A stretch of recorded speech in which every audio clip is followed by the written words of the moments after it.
Hello and welcome back to my YouTube. Today we're going to be tier ranking the first 25 books that I've read this year, and by we, I mean me. Okay, so here is the tier ranking that I have. For me, 5-star would be like, I still think about it twice a month. 4-star is a solid, like, just great. Chef's kiss, fantastic. 3-star means I either forgot the plot or I want to forget it, or it was just like not that memorable for me. 2 stars is trash, but I would low-key read it again if I was forced to.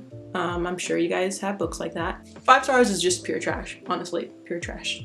Okay, so first up we have The Giving Tree. I don't remember if I ever read this or not, but I did download it on my Kindle because it was on my Goodreads TBR and I read it and it was great. Okay, A Court of Silver Flames. So I do have to add that most of my initial reviews on these books are found on my Bookstagram, and since I've read these I have amended a few of my reviews or thoughts. So I initially gave A Court of Silver Flames 5 stars, but since I have read it, I do think it is a little bit problematic the way that mental health was addressed in this book at times.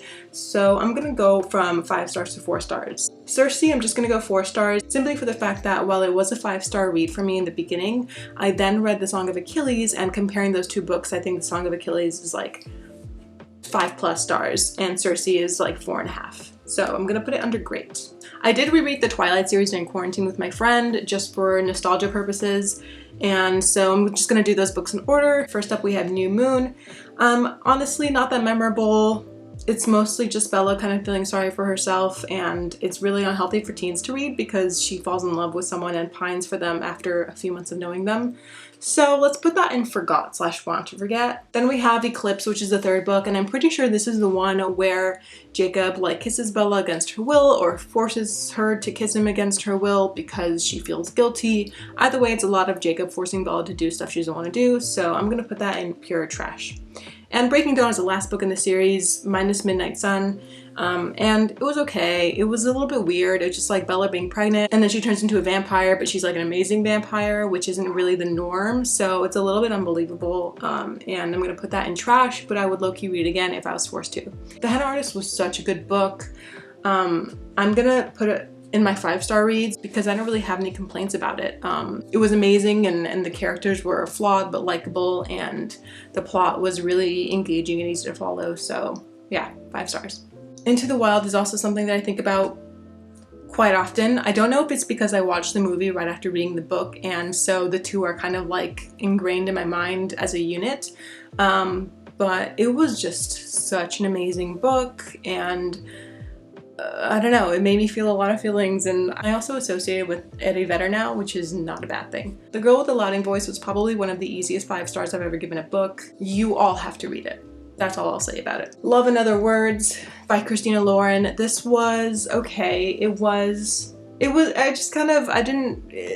Okay, compared to like other romances I've read recently, it just kind of like falls pretty flat, like right in the middle. And I think it doesn't really do a good job of developing the adult relationship compared to the flashbacks and memories of when they were younger, so that's just my 2 cents. I did read a nonfiction called The Discovery and Conquest of Mexico, which is basically just the history of how Mexico was like founded. It was great while I read it, but I did forget a lot of the details and battles and stuff. Next up we have The Midnight Library. This was my first read of the year, actually. I gave it 5 stars when I first read it. I think now I would give it like 3 to 4 stars, just because it was a little bit cliche. So let's put that in great. The Night Swim. So this was a book that I really wanted to like more than I actually did. I don't know exactly where it fell flat. I think it was just, I was expecting more because of the subject matter, and I didn't find what I was looking for in it. It was just kind of like, I don't know, I had a hard time connecting with the characters and the story, so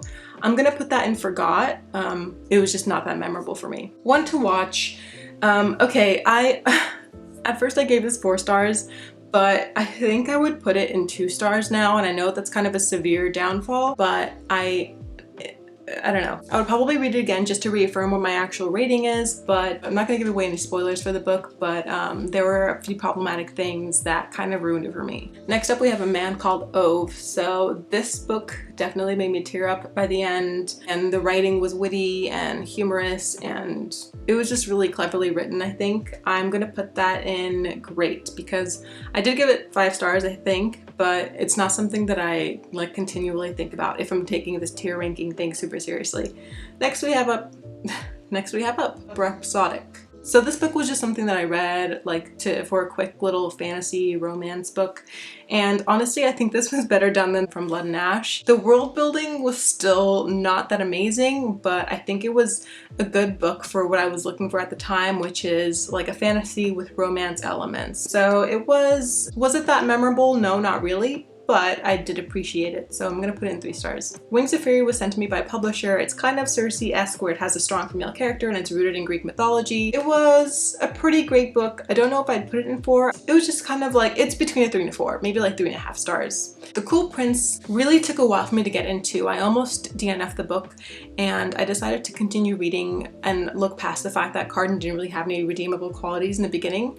And I'm so glad I continued the series. It's just so whimsical and magical yet dangerous at the same time, and I'm gonna put it in okay, the first one I'm gonna put it in 2, but I do think more highly of the rest of the books in the series. Red, White, and Royal Blue, so amazing. I would highly recommend. It is a little bit idealistic, but I also think that's the point of the book. I don't really think it's fair to judge a fiction for being not realistic enough because it's fiction. Firefly Lane was okay. I don't really remember, not that I don't remember the plot or anything, but the characters are just kind of average. And the story was just kind of average. The writing was great, and the way that the story unfolded was really good, but just not really remarkable in any way. Serpent and Dove was trash, but I would low-key read it again. And that's all I have to say about that.